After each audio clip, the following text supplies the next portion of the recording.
Have you ever felt like life's just a never-ending routine, like you're stuck in a loop of wake up, eat, sleep, repeat? That was me, sitting on my sofa in a quiet house that used to be filled with laughter, noise, and love. It's funny how something as small as a leaky faucet can shake up your whole world. I mean, it wasn't just the annoying drip, drip, drip that was driving me crazy, it was the symbolism. My life was leaking too. 5 years after losing my husband, it felt like everything was falling apart. So there I was, staring at the ceiling, trying to convince myself that I didn't need to fix it. Because let's be honest, calling someone meant inviting change, and I wasn't sure I was ready for that. But the sound was unbearable. So with a sigh, I picked up the phone and called a handyman. I wasn't expecting much. In my head, I pictured an older guy, someone with grease under his nails and a toolbox straight out of the 80s.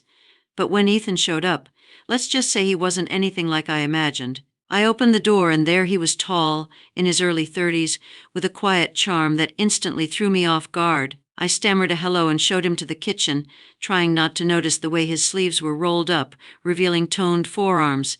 Focus, Laura, I told myself. He's here to fix your sink, not your life. As he worked, I couldn't help but watch him. He moved with such focus, like every little thing mattered. It wasn't just attractive, it was comforting. I didn't realize how long it had been since I'd had someone else in the house, even if it was just a stranger doing a job. And then it happened. He turned around, catching me mid-stare, and smiled. "Looks like this thing's been giving you a headache for a while, huh?" he said, his voice calm and warm. I nodded, trying to act casual. "Yeah, it's been a while." The moment passed quickly, but something about it lingered. There was an ease to the way he spoke, like he wasn't in a rush to get out the door. It was so different from the life I'd been living, where everything felt cold and distant. When he finished, Ethan packed up his tools, gave me some advice about the faucet, and left. And that should have been the end of it. Just another day, another small task crossed off the list. But it wasn't. That night, as I sat on the sofa, I couldn't stop replaying the day in my head. There was something about Ethan, not just his youth or his looks, but the way he carried himself. It was like he reminded me of something I'd lost, something I wasn't sure I'd ever find again. And that's when I felt it. A spark. At first, I brushed it off. "Don't be ridiculous, Laura," I thought. "He's probably married, or at least dating someone his own age." But no matter how much I tried to push the thought away, it kept coming back. I told myself it was nothing, just a fleeting moment of excitement in an otherwise dull week. But deep down, I knew that wasn't true, because for the first time in years, I didn't feel invisible. The next morning, I noticed something strange. My mind was clearer, lighter somehow, like I had something to look forward to. It wasn't about Ethan, not really. It was about feeling alive again. I found myself smiling at little things, the sound of birds outside my window, the smell of coffee brewing in the kitchen. It was as if his visit had opened a door I thought had been permanently sealed. Still, I tried to keep myself grounded. I told myself it was silly, that I was overthinking everything. After all, Ethan had just done his job and left. There was no reason to think he'd even remember me. But then, a week later, the bathroom faucet started acting up. I could have fixed it myself, I wasn't completely helpless, but the thought of seeing Ethan again was tempting. I debated with myself for hours. Is this crazy? Am I really going to call him just because I want to see him again? But eventually I picked up the phone. When Ethan answered, his voice was as calm and steady as I remembered. "Sure," he said after I explained the problem. "I can come by tomorrow afternoon." As soon as I hung up, I felt a rush of excitement and guilt. Was it wrong to feel this way? Was I chasing something that wasn't meant for me? The next day, when Ethan arrived, I was determined to keep things professional. I told myself I wouldn't overthink it, wouldn't let my mind wander.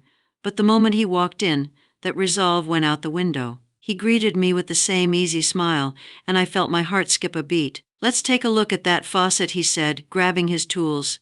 This time I couldn't help but notice the little things. The way he hummed softly while he worked, the way his eyes crinkled when he concentrated. It wasn't just attraction, it was the way he made me feel seen, like I wasn't just another client on his schedule. At one point, as he adjusted the faucet, our hands brushed. It was the briefest touch, but it sent a shiver down my spine. I tried to ignore it, but the tension in the room was palpable. When he finished, Ethan turned to me and said, "You've got a nice place here. Feels warm." I laughed, a little nervously.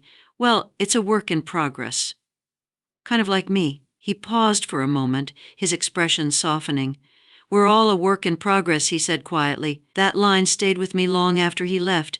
It wasn't just what he said, it was the way he said it, like he understood. Like he saw me for who I was, flaws and all. That night, as I lay in bed, I couldn't stop thinking about him, about the way he smiled, the way he carried himself, about the way he made me feel like maybe, just maybe, I wasn't as broken as I thought. Life before Ethan. It's funny how you can get so used to the quiet that it becomes part of you. My house wasn't always silent. It used to echo with laughter and conversation, filled with the little sounds that make a home feel alive. But when my husband passed 5 years ago, the noise slowly faded. Friends stopped dropping by. My kids moved out long before that, busy with their own lives. At first the quiet was unbearable. Then it just became normal. My days all looked the same. I woke up, made coffee, and sat by the window with a book one was barely reading. I'd water the plants, check the mail, make something for dinner, and then watch TV until it was time to sleep. Rinse and repeat. And the thing is, I wasn't even unhappy. I wasn't crying myself to sleep or feeling sorry for myself. I had accepted it. This was life now, simple, predictable, and quiet. But deep down, I think I knew something was missing. I just didn't know what. Or maybe I was too afraid to find out. That leaky kitchen faucet was just another thing to add to the list. It didn't feel urgent, not really. It was one of those problems you learn to live with because fixing it feels like too much effort. Still, every time I heard that drip, drip, drip, it was like a tiny reminder that my life had cracks too. I ignored it for weeks until one day I just couldn't anymore. I picked up the phone and searched for a handyman. The whole process felt strange, like I was inviting someone into a space that had become so private. When Ethan answered, his voice was calm and professional. He told me he'd be over the next day. I hung up and immediately second-guessed myself. Did I really need help for something so small? But deep down, I think I was looking for more than just a fixed faucet. The next morning, I woke up with a strange mix of nerves and excitement. It wasn't about Ethan, I hadn't even met him yet. It was the idea of change, of letting someone else into my world, even if it was just for an hour. I cleaned the house as if I were expecting a guest, even though I knew he probably wouldn't notice. I dusted the shelves, straightened the cushions on the sofa, and even lit a candle in the kitchen. It sounds silly now, but at the time it felt important. When Ethan finally arrived, I was caught off guard. I had pictured someone older, someone who looked like he'd been fixing sinks for decades, but Ethan was young, 30 maybe, and had this quiet confidence about him that immediately put me at ease. He introduced himself with a firm handshake and a small smile. "Hi, I'm Ethan, here to fix that leak." I showed him to the kitchen, feeling oddly self-conscious. As he set up his tools and got to work, I found myself hovering nearby, watching him out of the corner of my eye. He didn't talk much, but there was something comforting about the way he moved, steady, focused, like he really cared about what he was doing. It made me realize how long it had been since I'd had someone in the house who wasn't delivering a package or reading the meter. At one point, he glanced up and caught me watching him. I quickly looked away, feeling a little embarrassed, but instead of making it awkward, he just smiled and said, "Looks like this thing's been giving you trouble for a while." I nodded, trying to keep it casual. "Yeah, I guess I've been ignoring it." He chuckled softly, a sound that felt strangely warm. Sometimes it's easier to ignore things than deal with them. That simple comment hit me harder than it should have. He was talking about the faucet, but it felt like he was talking about my life. When he finished, he explained what he'd done and gave me a few tips to keep it from leaking again. I thanked him, paid him, and walked him to the door. And that was it. Except it wasn't. As I sat back down on the sofa that evening, the house felt different. It wasn't just the absence of the drip, drip, drip. It was something else, something I couldn't quite put my finger on. I kept thinking about Ethan, not in a romantic way, at least not at first. It was more about how he'd made me feel like I wasn't just some invisible woman living in a quiet house. For the first time in a long time, I felt seen. The next few days passed in a blur of routine, but my mind kept drifting back to that visit. I found myself smiling at the memory of his voice, the way he had been so calm and sure of himself. And then the bathroom faucet started acting up. At first I ignored it, telling myself it wasn't a big deal, but deep down I knew I was looking for an excuse to call him again. It took me 3 days to work up the courage to pick up the phone. When I finally did, Ethan answered on the second ring. "Hi, this is Laura. You helped me with my kitchen faucet last week." "Yes, of course," he said, his tone as warm as I remembered. "What can I do for you?" I explained the problem, and he agreed to come by the next afternoon. When I hung up, I felt a mix of excitement and guilt. Was I being ridiculous? Probably, but I couldn't help it. That night, I barely slept. I kept going over what I would say and how I would act as if it were some kind of test. But when the next day finally came, all my overthinking went out the window the moment I opened the door. There he was, with that same easy smile. "Let's take a look," he said, grabbing his tools. I led him to the bathroom, trying to act natural. But as he worked, I found myself watching him again, noticing little things I hadn't before. The way his hands moved with such precision, the way his eyes crinkled when he concentrated. At one point, our hands brushed as I handed him a wrench. It was such a small thing, but it sent a shiver down my spine. I quickly pulled my hand back, hoping he hadn't noticed. But he had. He didn't say anything, just glanced at me with a look I couldn't quite read. Was it curiosity? Amusement? I wasn't sure. When he finished, I thanked him and walked him to the door. This time he hesitated before leaving. "If you have any other issues, just let me know," he said, his tone a little softer than before. And then he was gone. But the way he made me feel, that stayed. Meeting Ethan. When Ethan showed up at my door for the first time, I wasn't sure what I was expecting. Maybe a man in his 50s with gray hair and a slightly grumpy attitude. Someone who looked like he'd been repairing sinks longer than I'd been alive. But when I opened the door, I froze for a moment. Ethan was tall, probably in his early 30s, with an easy smile that immediately put me at ease. His sleeves were rolled up, his toolbox slung casually in one hand, and he had this air of quiet confidence about him. "Hi, I'm Ethan," he said, holding out his hand. "Here for the faucet."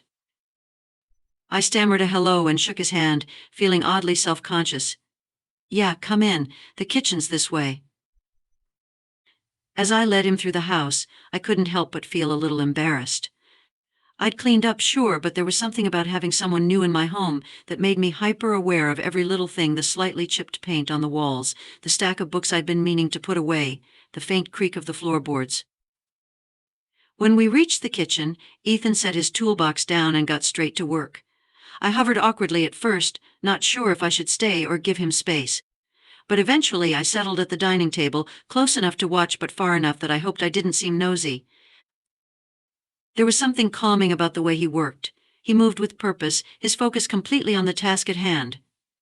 Every now and then he'd hum softly under his breath a tune I didn't recognize but found strangely soothing. I tried to distract myself, flipping through a magazine that had been sitting on the table for weeks, but my attention kept drifting back to him.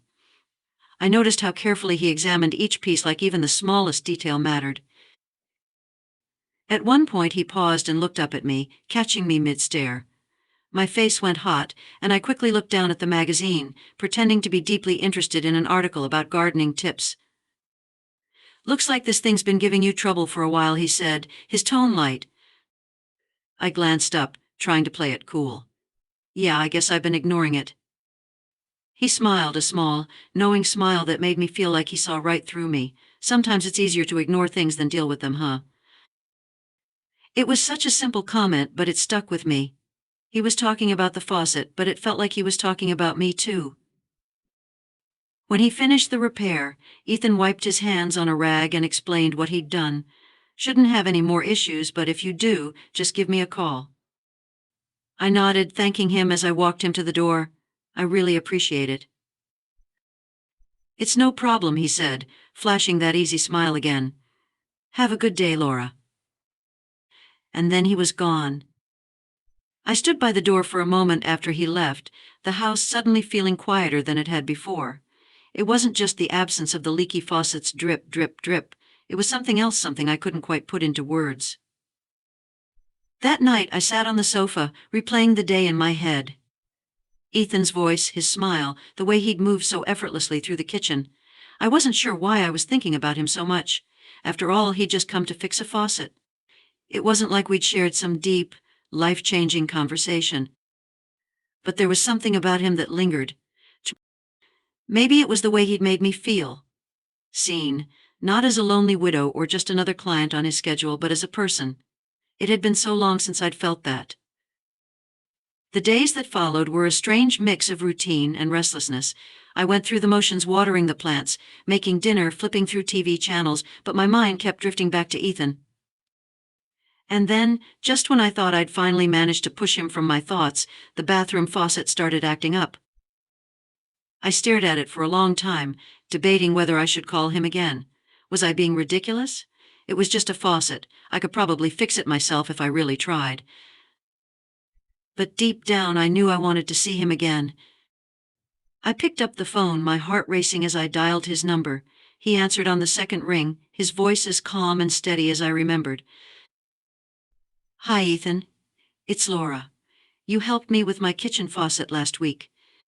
"Of course," he said. "What's going on?" I explained the issue, and he agreed to come by the next afternoon. When I hung up, I felt a mix of excitement and guilt. Was I being silly? Probably. But I couldn't help it. The next day, when Ethan arrived, I was determined to keep things professional. He greeted me with that same easy smile, and I felt my resolve weaken almost immediately. "Let's take a look," he said, grabbing his tools. I led him to the bathroom, feeling a little self-conscious again. As he worked, I found myself watching him, noticing things I hadn't before: the way his hands moved with such precision, the way his brow furrowed slightly in concentration. At one point, our hands brushed as I handed him a wrench. It was such a small thing, but it sent a shiver down my spine. I quickly pulled my hand back, hoping he hadn't noticed. But he had. He glanced at me, his expression unreadable, and for a moment the room felt heavier, like the air itself had shifted. When he finished, he stood up and turned to me, his tone softer than before. "Should be good to go now. Let me know if you need anything else." I nodded, thanking him again as I walked him to the door. This time he hesitated before leaving. "Take care, Laura," he said, his voice low. And then he was gone. But just like before, the way he made me feel, that stayed. The shift. The days after Ethan's second visit were different. It wasn't like anything huge had happened, but something inside me had changed. My usual routine, watering the plants, watching TV, tidying up the house, suddenly felt a little lighter. It's hard to explain, but it was like a small part of me had woken up.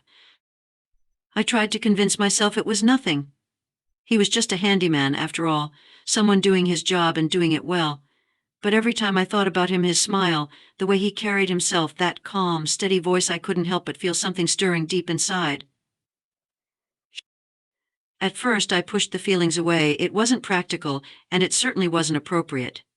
I mean, Ethan was young, far too young for me, and I didn't even know much about him.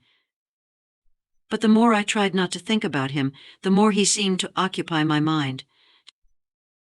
I started replaying our conversations in my head, wondering if I'd said something stupid, or if he'd noticed the way I kept sneaking glances at him. I told myself I was being ridiculous, acting like a teenager with a crush, but it didn't stop the feelings from growing. It wasn't just about attraction, though. It was the way he made me feel when he was around, seen, like I wasn't just some invisible woman living in a quiet house, but someone worth noticing. And then something strange started happening. I began looking forward to the little things in my day: the sound of birds outside the window, and the warmth of the morning sun streaming into the kitchen. I even started playing music again, something I hadn't done in years.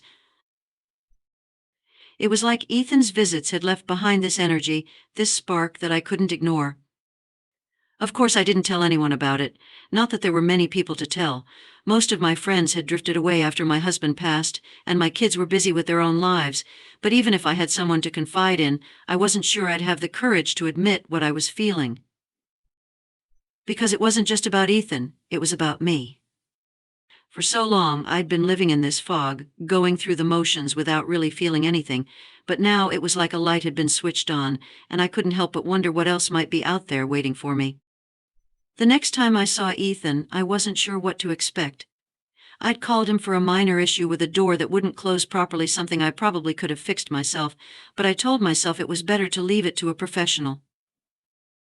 When he arrived, he greeted me with that same easy smile, and I felt my heart skip a beat. "This should be a quick one," he said, following me to the door that was giving me trouble. As he worked, I found myself lingering nearby again, watching the way his hands moved with precision, the way his brow furrowed slightly when he concentrated. It was such a small thing, but it fascinated me. At one point, he glanced up and caught me watching him. "You okay?" he asked, his tone light but with a hint of curiosity. I quickly looked away, feeling my cheeks flush. "Yeah, just making sure you don't need anything." He smiled, but there was something different about it this time. It felt softer, more knowing, like he could see right through me. When he finished, I walked him to the door, and as he packed up his tools, I found myself hesitating. "Thanks again," I said, my voice a little too bright. "No problem," he replied, his tone warm. "Let me know if anything else comes up." And then he was gone. But something about the way he'd looked at me stayed with me long after he'd left. The shift wasn't just in my feelings, it was in the way I started seeing the world around me. I began noticing little things I'd overlooked before, the way the light filtered through the curtains in the late afternoon, and the soft hum of the wind outside my window. It was like my senses had been dulled for so long, and now they were finally waking up. It wasn't all sunshine and roses, of course. There were still moments when the quiet of the house felt overwhelming, when I'd catch myself staring out the window, wondering if I was making too much of all this. But even in those moments, there was a part of me that felt alive. I started making small changes. I rearranged the furniture in the living room, hung up a few photos I'd been meaning to frame, and even bought a new set of curtains for the bedroom. They were little things, but they felt important. And through it all, Ethan lingered in my mind. I tried to convince myself it was just a harmless crush, something that would fade with time. But deep down, I knew it was more than that. It wasn't just about him, it was about what he represented. Possibility, change, a reminder that life didn't have to be as quiet and predictable as I'd let it become. One afternoon, as I sat by the window with a cup of tea, I found myself thinking about the first time Ethan had come to fix the faucet. The way he'd smiled at me, the way he'd made me feel like maybe, just maybe, I wasn't as invisible as I thought. It was such a small thing, but it had sparked something inside me that I couldn't ignore. I didn't know what would happen next, or if anything would happen at all, but for the first time in years I felt like I was ready to find out. Second visit and emotional tension. The day Ethan arrived for the second visit felt different. It wasn't just another handyman job to me, though I kept telling myself it should be. I had spent the entire morning trying to keep busy cleaning, rearranging furniture, and even baking cookies, which was something I hadn't done in years. When the doorbell finally rang, my heart jumped. I took a deep breath before opening it, but the moment I saw him standing there with his toolbox, and that easy smile, my carefully crafted calm evaporated. "Hi, Laura," he said, his tone as steady as ever. "Let's see what we're working with today." I led him to the bathroom, my voice a little too cheery as I explained the problem. "The faucet's a bit loose, and it makes this weird squeaking noise when I turn it on." He nodded, crouching down to take a look. "Shouldn't be too hard to fix." As he worked, I lingered in the doorway, watching him out of the corner of my eye. There was something about the way he moved, so focused, so intentional. It was mesmerizing. But then he spoke, breaking the silence. "You know, you don't have to stand guard," he said with a small laugh. "I promise I'm not going to break anything." I laughed nervously. "Oh, I'm not. I was just. Never mind." He glanced over his shoulder, his smile softening. "It's fine. I don't mind the company." His words caught me off guard, and for a moment I didn't know how to respond. But instead of leaving the room, I found myself stepping closer. "Do you do this kind of work often?" I asked, trying to sound casual. "Pretty often," he said, tightening a bolt on the faucet. "It's nice, though. Every house has its own story." I leaned against the doorframe, intrigued. "What do you mean?" He shrugged. "It's the little things. The way people decorate, the things they fix right away versus the things they let slide, it says a lot about what's important to them.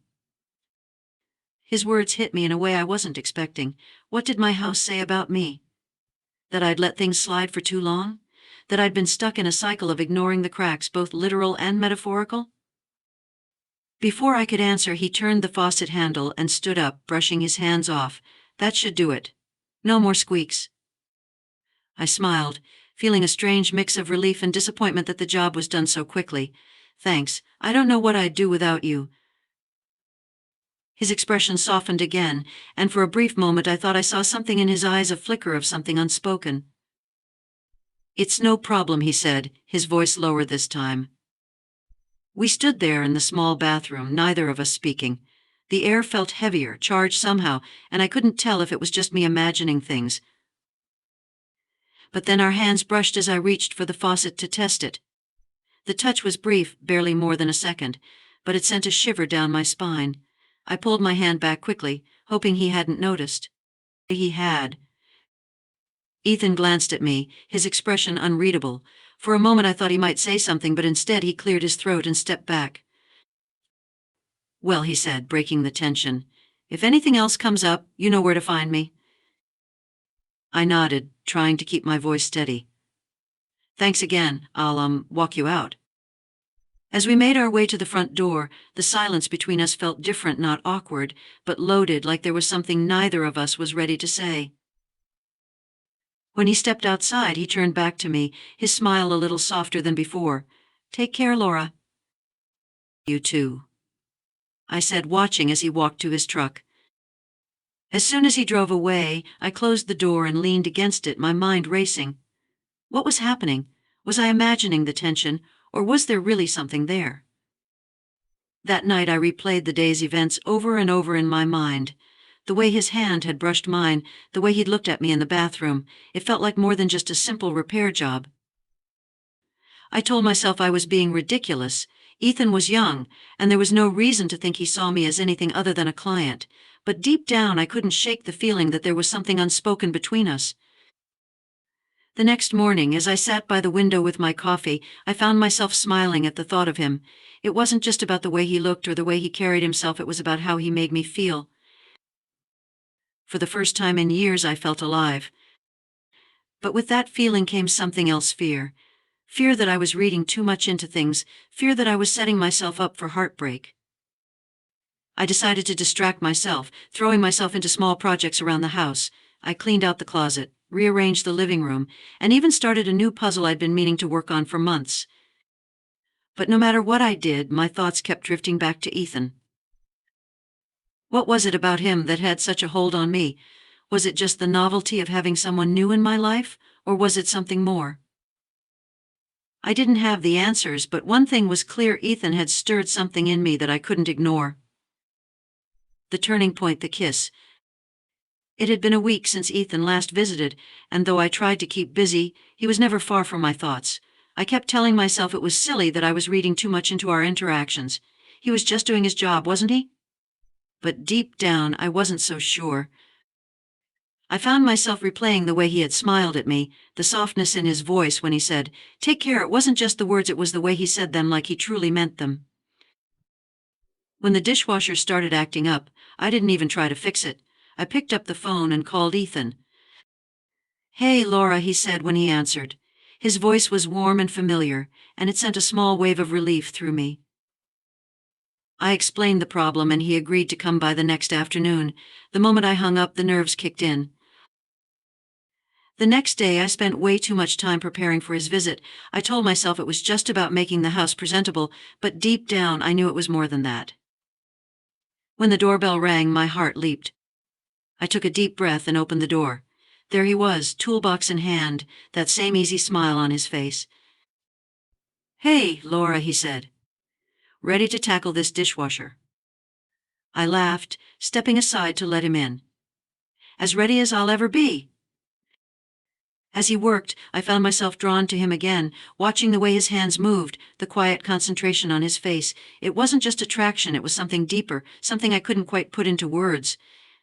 "Mind grabbing me a towel?" he asked at one point, snapping me out of my thoughts. Oh, sure, I said, hurrying to the kitchen. When I handed it to him, our fingers brushed, and just like before, it felt like electricity shooting through me. This time I didn't pull away immediately. Neither did he. For a moment we just stood there, the air between us charged with something unspoken. His eyes met mine, and I felt my breath catch. "Laura," he said softly, his voice trailing off. I didn't know what came over me, but before I could stop myself, I reached up and kissed him. For a split second I thought he might pull away. But then he kissed me back, his hand resting gently on my arm. It wasn't rushed or frantic, it was soft, hesitant, like we were both afraid of breaking the moment. When we finally pulled apart, he looked at me with an expression I couldn't quite read. There was a warmth there, but also something else, uncertainty, maybe even guilt. "Laura," he said again, his voice quiet, I mean, this probably isn't." I cut him off, shaking my head. I know it's complicated, I couldn't help it. He let out a small sigh, running a hand through his hair. "It's not that I don't feel something," he said, his voice barely above a whisper, "but I don't know if this is a good idea." I nodded, my chest tightening. "I get it. Really, I do. It's been so long since I've felt this way about anyone." For a moment, neither of us said anything. The room felt heavy, the silence thick with all the things we weren't saying. Then Ethan reached out, his hand brushing mine. "I don't want to hurt you," he said softly. "You're not," I said, my voice firm. "You're not hurting me, Ethan." He looked at me for a long moment, and I could see the conflict in his eyes. Finally, he nodded. "Okay," he said quietly. The rest of the afternoon passed in a blur. Ethan finished fixing the dishwasher, but the usual lightness in our conversations was replaced by something else, something heavier, more complicated. When he left, he paused at the door, his hand on the frame. "Laura," he said, turning back to me. "Yeah." He hesitated as if he was searching for the right words. "I'll see you soon." And then he was gone. That night, I sat on the sofa, my mind racing. What had I done? Was I making a mistake? But for all my doubts, I couldn't bring myself to regret it. For the first time in years, I felt alive, like I was stepping out of the shadows and into the light. I didn't know what would happen next, but I knew one thing for sure: my life was no longer the quiet, predictable routine it had been. The days after our kiss were a strange mix of emotions. I felt a thrill every time I thought about it, but that thrill was always followed by doubt. Was it too much? Did I cross a line? Ethan didn't call right away, and I didn't either. Part of me was terrified that I'd scared him off, that he was rethinking everything. But the other part of me was hopeful that maybe, just maybe, he'd felt what I felt. One evening, as I sat by the window with a cup of tea, my phone buzzed. My heart skipped a beat when I saw his name. "Hey," he said when I answered. His voice was calm and steady, but there was an edge of uncertainty. "I was wondering if you'd be around tomorrow. There's, something I'd like to talk about." "Of course," I said, trying to keep my voice casual. "What time?" "Afternoon, okay." "That works," I said, my chest tightening. "Okay," he said. "See you then." When we hung up, I sat there for a long time, my mind racing. What did he want to talk about? Was he going to say the kiss was a mistake, or was it something else? I didn't have any answers, but I knew one thing: tomorrow was going to change everything. The affair begins. The next day arrived with a mixture of excitement and dread. I spent the morning cleaning the house again, though it didn't really need it, and trying to keep my nerves in check. By the time Ethan arrived, I felt like I'd run a marathon, my mind racing with every possible scenario. When I opened the door, he stood there with his familiar, easy smile, though there was something more tentative about it this time. "Hey," he said, his voice warm but quieter than usual. "Hi," I replied, stepping aside to let him in. As he walked into the house, I noticed how carefully he carried himself, like he was trying to keep things neutral. It felt strange, almost formal, after everything that had happened between us. "I wasn't sure if I should come," he admitted, setting his toolbox down by the kitchen counter, "but I didn't want to leave things unresolved." I nodded, motioning for him to sit down. I get it. I've been thinking about it too. We sat across from each other at the dining table, the silence between us heavy with everything we weren't saying. Finally, Ethan broke the stillness. Laura, I don't want to make things complicated for you, he said, his voice steady but laced with uncertainty. I don't know what this is what we are, but I don't want to hurt you. His words hung in the air, and for a moment I didn't know how to respond. But then I realized I'd been holding my breath, and I let it out slowly. You're not hurting me, Ethan, I said, my voice softer than I intended. If anything, you've done the opposite. You've made me feel alive again. His eyes met mine, and I could see the conflict in them. He wanted to believe me, but there was still doubt there, lingering just beneath the surface. I just don't know if this is right, he said, shaking his head slightly. The age difference, what people might think it's not exactly simple. It doesn't have to be, I said, surprising even myself with the conviction in my voice. I don't care what people think. I care about what this feels like, what we feel like. Ethan leaned back in his chair, rubbing the back of his neck. You make it sound so easy, he said with a small, almost defeated laugh. It's not, I admitted, it's scary as hell. But that doesn't mean it's wrong.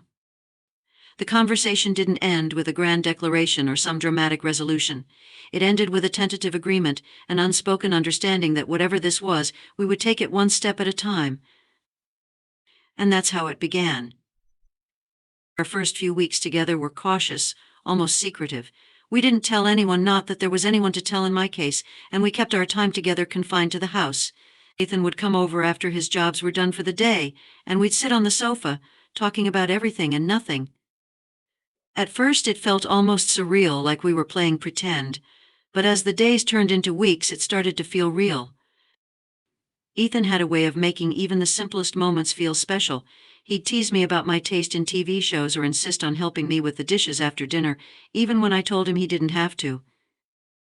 One evening, as we sat on the porch watching the sunset, he turned to me and said, I haven't done this in years. Done what I asked? Confused. Just sat still. Watched the world go by, he said, leaning back in his chair. Feels kind of nice. I smiled, resting my hand on his. It does, doesn't it?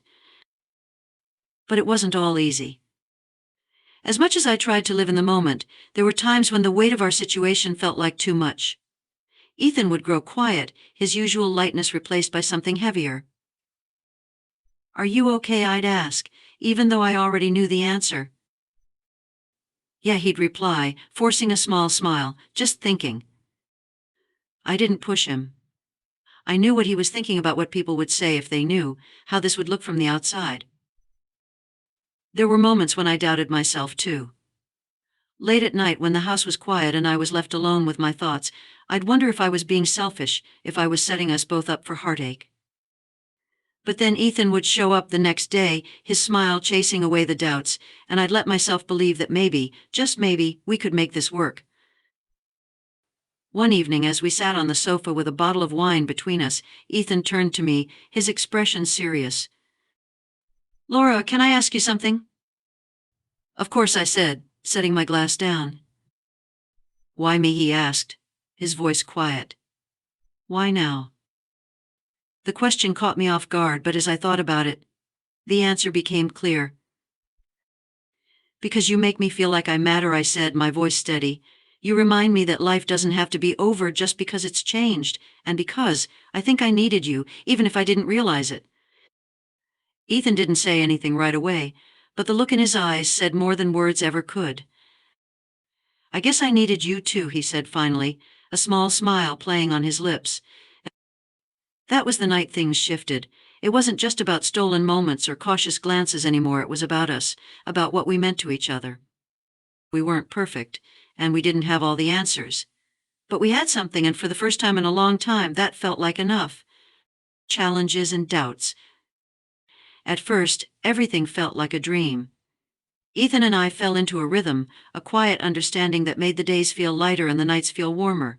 I hadn't laughed this much in years, and for a while I let myself believe that we could keep going like this forever. But of course reality had other plans. The first sign of trouble came during one of our evenings together. We were sitting in the living room, a plate of half-eaten cookies between us, when I noticed Ethan was quieter than usual.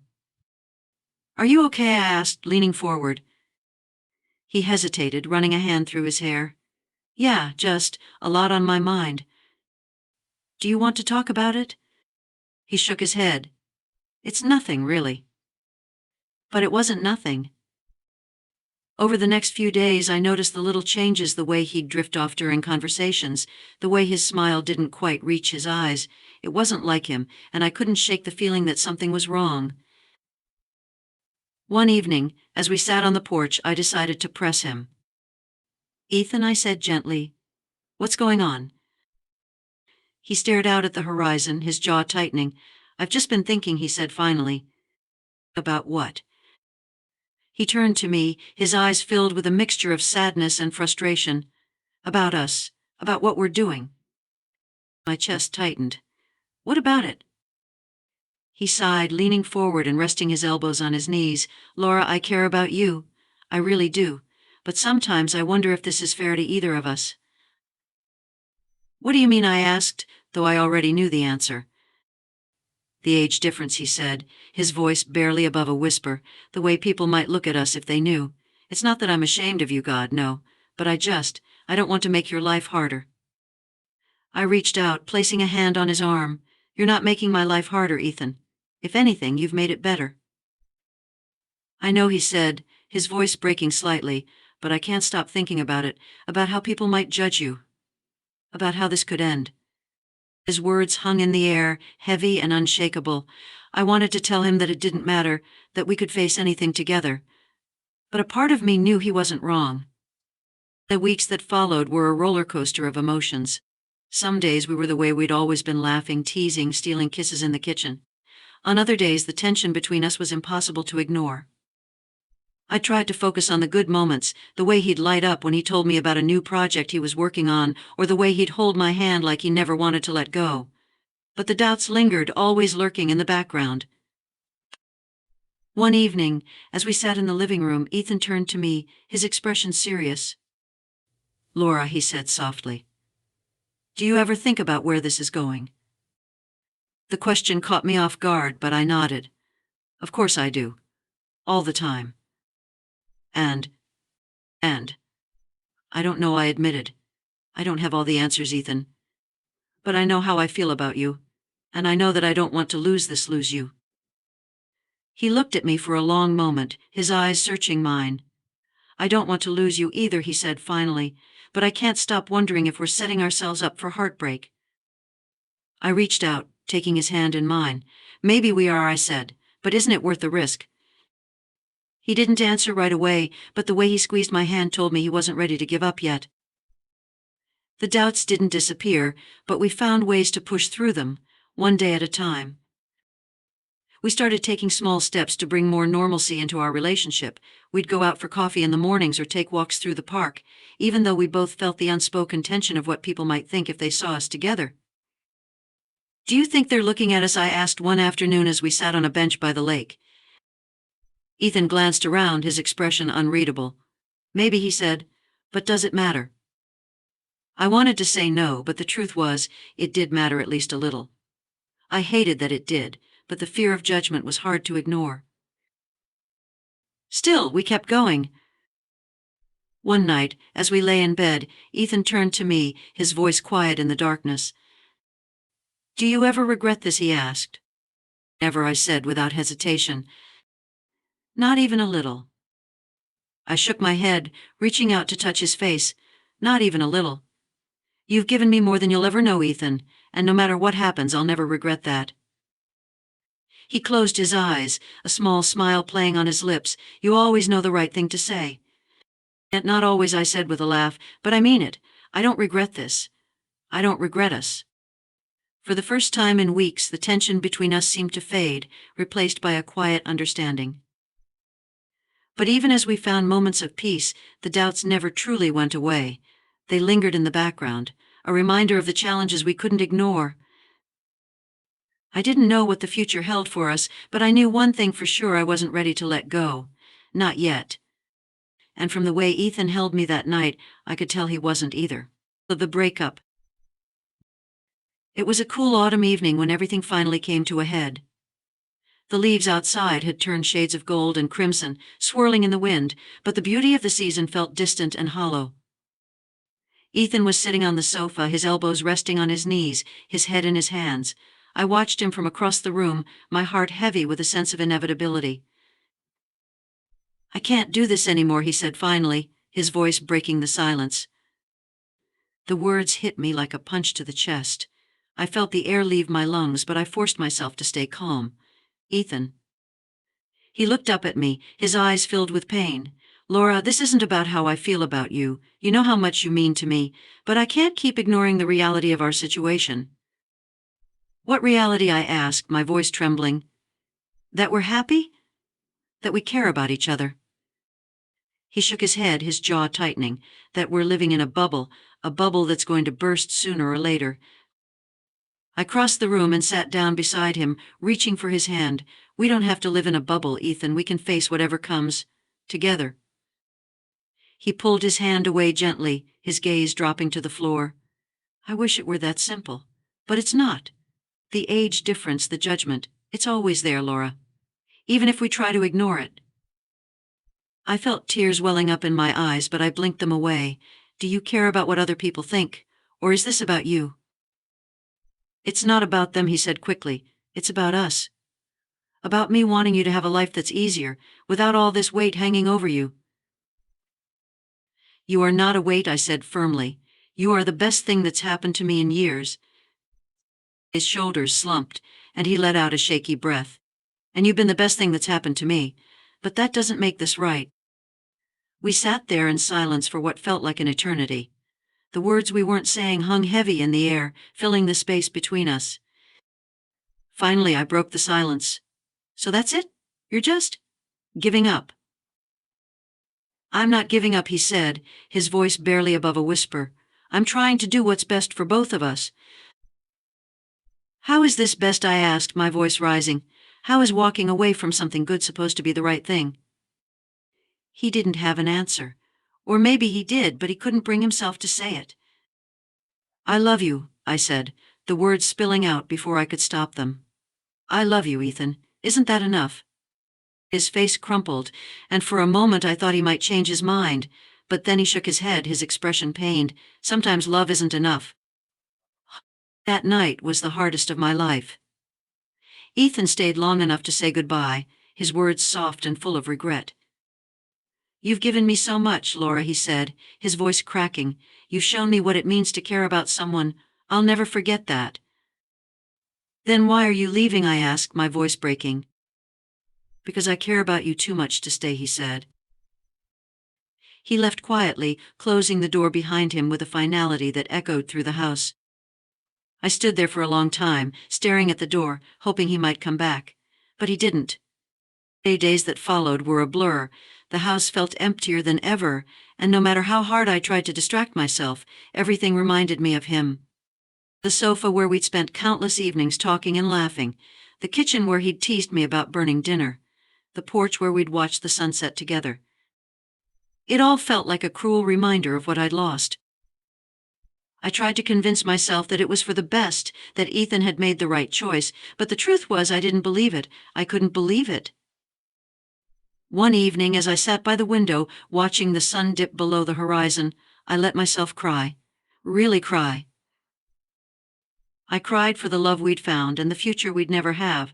I cried for the way he'd made me feel alive again, only to leave me feeling emptier than ever. But as the tears dried, something inside me shifted.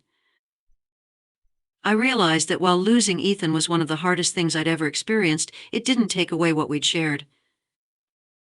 He had brought light into my life when I thought I'd never feel it again. He had reminded me that I was capable of love, of passion, of hope. And even though he was gone, that part of me remained. In the weeks that followed, I started to rebuild. I joined a gardening club, something I'd always wanted to do but never had the courage for. I began painting again, filling the empty walls of my house with color. Slowly but surely I found a sense of peace. Ethan's absence was still a sharp ache, but it was no longer the gaping wound it had been. It was a part of me now, a reminder of the fleeting but beautiful chapter we'd shared. One evening as I sat on the porch, watching the sky turn shades of pink and orange, I felt something I hadn't felt in a long time: gratitude. Gratitude for the time I'd spent with Ethan, for the way he'd changed my life, even if only for a little while. And as the stars began to appear, I whispered a quiet goodbye, not with sadness but with love. Because even though we weren't together, I knew that what we'd had was real, and that was enough. Laura's transformation. The days after Ethan left were some of the hardest I had ever faced. The house, already quiet before he came into my life, now felt suffocatingly silent. Every corner seemed to hold a memory of him: the way he smiled as he worked on the faucet, the soft hum of his voice when he teased me about my cooking. But as much as it hurt, I knew I couldn't let myself stay stuck in that sadness. I had spent years living in the shadows of loss, and Ethan had reminded me what it felt like to step into the light. Even if he was gone, I wasn't willing to lose that part of myself again. So one morning I got out of bed, opened the curtains, and decided it was time to start living. The first step was small but significant. I joined a local gardening club, something I had always thought about but never had the courage to do. The first meeting was awkward. I didn't know anyone, and I felt a bit out of place. But as the weeks went by, I found myself looking forward to the Saturday morning gatherings, the smell of fresh soil, and the laughter of the group as we swapped stories about our plants. There was something healing about it, about watching life grow from tiny seeds. It reminded me that change wasn't always painful, and that it could also be beautiful. Next, I started painting again. The paints had been sitting in the back of a closet for years, collecting dust. I pulled them out one afternoon, along with an old canvas, and set up a small workspace by the window. At first it was slow going. My hands felt clumsy, and the colors didn't seem to flow the way they used to. But I kept at it, and little by little, the old joy came back. I painted sunsets, inspired by the evenings Ethan and I had spent on the porch.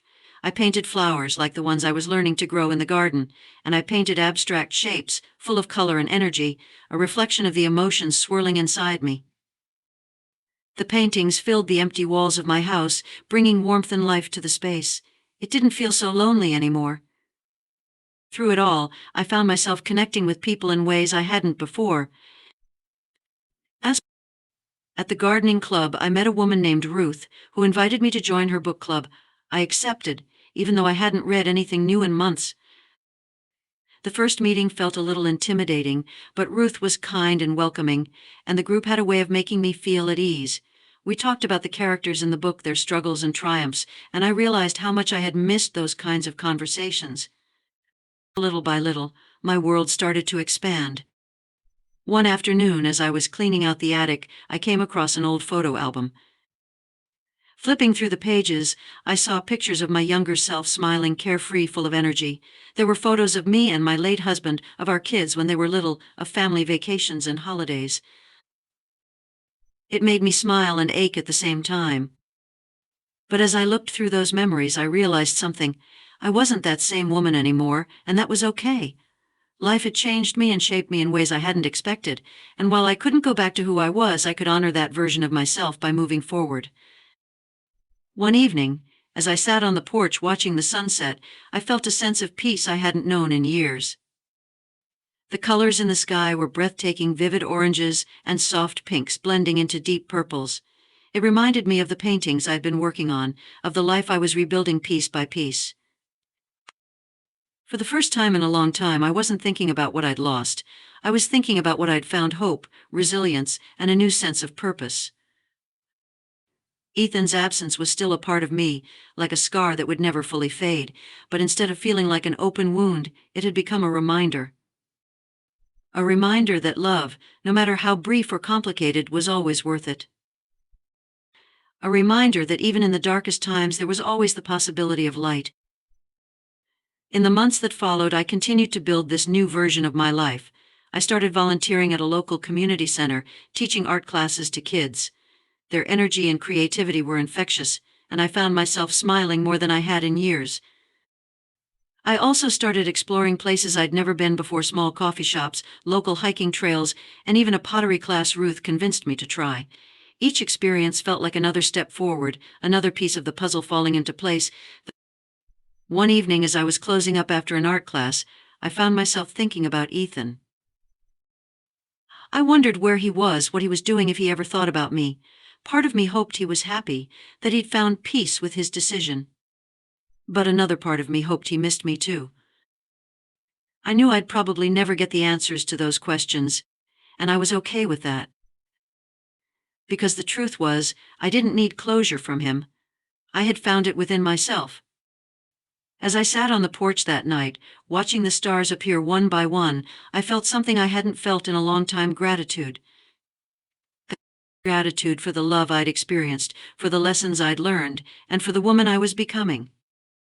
And as the night deepened and the world grew quiet, I whispered a silent thank you to Ethan, to the life I'd lived, and to the one I was still building. Bittersweet closure. It was a warm evening when I finally felt the weight lift. I was sitting on the porch, a cup of tea in hand, as the last streaks of sunlight faded into the horizon. The sky was painted in soft shades of orange and pink, and a gentle breeze carried the scent of blooming flowers from the garden. It had been months since Ethan and I said goodbye, but tonight, for the first time, the memory of him didn't hurt quite as much. I thought about all the moments we'd shared: the laughter, the quiet talks, the way he made me feel alive again. There was no denying how much he had meant to me, and how deeply he had changed my life. But as I sat there, watching the world settle into dusk, I realized something important. Ethan wasn't just a chapter in my story, he was a turning point. It hadn't been easy to get to this place. There were days, especially in the beginning, when the ache of missing him felt unbearable. I'd sit on the sofa, staring at the empty spot where he used to sit, and wonder if I'd ever stop feeling the way I did. But over time, the sadness began to shift. It wasn't that I missed him any less, but the pain of his absence started to fade, replaced by something gentler: a sense of gratitude. He had come into my life when I needed him most, and even though he wasn't here anymore, what he left behind was a gift. As the months passed, I found myself reflecting on the lessons Ethan had taught me. He reminded me that it was okay to take risks, to open myself up to the possibility of love and connection, even if it didn't last forever. He showed me that life could be messy and complicated, but that didn't mean it wasn't worth living. And perhaps most importantly, he helped me see that my story wasn't over, not by a long shot. One afternoon, while organizing a box of old keepsakes, I came across the sketchbook I had used during our time together. Flipping through the pages, I saw the rough sketches I had made after our evenings on the porch, the colors and shapes inspired by the sunsets we'd watched side by side. For a moment I felt a pang of longing, but it was quickly replaced by a smile. Those sketches weren't just memories of him, they were reminders of the person I had become because of him. I decided to frame one of them, a simple abstract piece in shades of gold and pink, and hung it in the living room. Every time I passed by it, I felt a sense of peace. The gardening club, the art classes, the book club, all the pieces of my new life began to fit together in ways I hadn't expected. One evening during a book club discussion, Ruth asked a question that caught me off guard. "What's something you've learned about yourself this year?" she said, looking around the group. When it was my turn to answer, I hesitated. "I've learned that it's never too late to start over," I said finally. "That even when you think your life is set in stone, there's always room for something new." Ruth smiled, her eyes warm. "That's a beautiful thing to learn." And it was. As the weeks turned into months, I started feeling more like myself again, not the person I used to be, but someone stronger, more resilient. I stopped worrying about what might have been and started focusing on what could still be. I began making plans for the future: small things, like planting new flowers in the garden, and bigger ones, like traveling to places I'd always dreamed of seeing. The world didn't feel so small anymore. One night, as I sat by the window looking out at the stars, I found myself thinking about Ethan. I wondered where he was, if he was happy, if he had found the peace he had been searching for. I hoped he had. But even if I never saw him again, I knew that a part of him would always be with me, in the memories we'd made and the lessons I'd learned. He had left an imprint on my life, and for that I would always be grateful. The closure didn't come in one grand moment. It came in small, quiet ways, like the way the house no longer felt so empty, or the way the sunset seemed brighter now, full of possibility. It came in the realization that I didn't need to hold on to the past to honor it, that I could carry it with me as I moved forward. As I sat on the porch that warm evening watching the stars appear one by one, I whispered a silent thank you. Thank you to Ethan for showing me what it meant to live again. Thank you to myself for finding the strength to move forward. And thank you to the universe for reminding me that no matter how difficult life may seem, there is always light to be found. The wind picked up, rustling the leaves in the garden, and I closed my eyes, letting the peace of the moment wash over me. For the first time in a long time, I felt truly alive. Not because of someone else, but because of me. And as I opened my eyes and looked out at the world, I felt ready for whatever came next.